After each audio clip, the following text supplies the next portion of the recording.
New players waste a huge amount of money in Star Citizen without even realizing it, from renting ships the wrong way to losing all their gear in one death.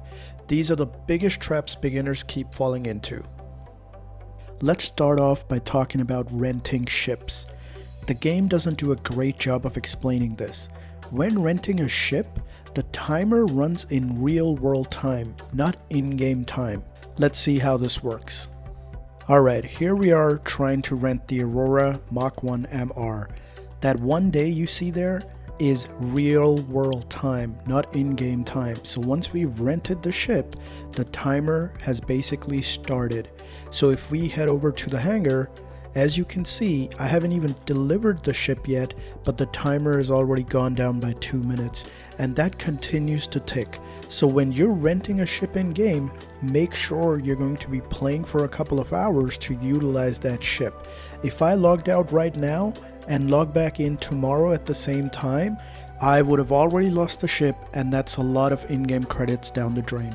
Alright, now let's talk about why you shouldn't bring unnecessary gear with you everywhere you go. So here's my character in the middle of nowhere doing absolutely nothing. As you can see, I've got my full heavy armor equipped, weapons, backpack, but a lot of that is equipped on him. What a lot of new players don't understand is that everything in your backpack that is not equipped on you, in this case the 3 items in my backpack, I will lose if I died. Everything that is equipped, my guns, the grenades, the ammo, and my armor that is equipped on my physical body, I will not lose. So let's go ahead and kill ourselves. Now we're gonna wait to respawn. Here we are, we're respawning in Area 18 now, and what you will notice is everything that was equipped on my physical body, the guns, the grenades, the med pens, everything is still there, but when I go in my inventory, the 3 items in my inventory have been lost. So the takeaway being, don't bring unnecessary items in your inventory, because if you die, you will lose them. And here I am, wasting money buying those items again. So be mindful of what's in your backpack when you're out doing contracts. Alright, now let's talk about saving real world money. I had my mindset on getting this Drake Corsair in the game. I just love the way the ship looks, very Star Wars like. So I decided to rent it in game, fly it around for a little bit, and see if I still wanted it. I looked up where I could rent the ship, saw it was available at Lorville, went there, and decided to rent it out and fly it around for a couple of hours and see how I like it. So I rented it, flew it around a little bit, got used to the feeling of flying the ship, get used to the handling, but also walked around the ship's interior. Drake ships are very industrial, which I don't really mind. They're not as premium as some of the other manufacturers, but just walking around the ship, checking out how it looks, how it feels, you know, my mind changed a little bit, and I'm no longer going to be spending real world money buying this ship.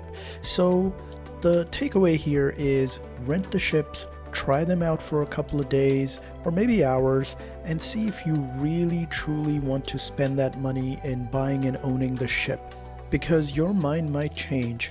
Not every ship is available in game to rent, but if you're looking to buy a ship that is, test it before you buy. Alright, another mistake a lot of new players make is when they start the game, they go ahead and spend a lot of money on buying the best armor and weapons that they can find. Now sure, you can do that and spend 10 to 20,000 in-game credits to buy the best heavy armor and weapons and ammo that you can get, but there's actually a smarter way to go about this. For example, cargo hauling early game is one of the best ways to make money. Now, do I really need the best looking heavy armor and 2 weapons for this? No, I don't. All I really need is a pyro tool with a tractor beam attachment. Each of those costs $450 each. That's 900 in-game credits. And just with that, you can go about doing all your early game cargo hauling missions and make money that way. So don't spend unless it's related to the activity that you're planning on doing. Another great way to stop continuously spending on weapons and armor is learning to loot.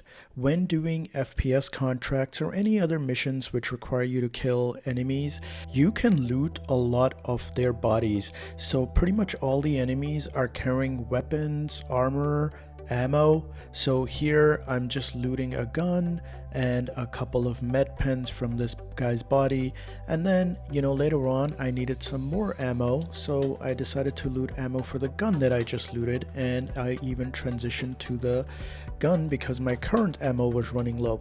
So in this way you can save a lot of money in game. Just loot from the enemies that you're killing and put that loot in the local storage, and that way you'll always have it. The last tip I want to give you guys is using the referral code when creating a new account. Typically you start off with only 10,000 UEC, but if you use a referral code that goes up to 50,000, which can set you up so well in terms of renting ships, buying better gear, and just getting a better head start in the game. Now sure, that sounds like a shameless plug and I might get some in-game loot for this, but 50,000 UEC is a huge advantage when you're getting going. And that's going to do it for this video. If you enjoyed it and like the content that I'm putting out, please don't forget to like and subscribe, and I will see you in the next one.